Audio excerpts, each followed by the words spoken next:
খড়গুলো মেশিনের মধ্যে নিয়ে নিচ্ছে, পিছন থেকে খড়গুলো মাঠের মধ্যে ফেলে দিচ্ছে।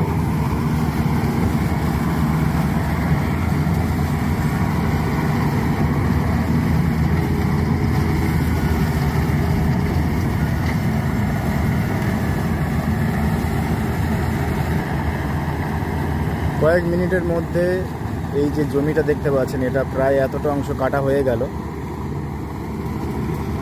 আর এই জমির মালিক দাঁড়িয়ে তার তদারকি করছে ঠিকঠাক কাজটা হচ্ছে কিনা। ও স্যার, আপনার নামটা বলবেন একটু?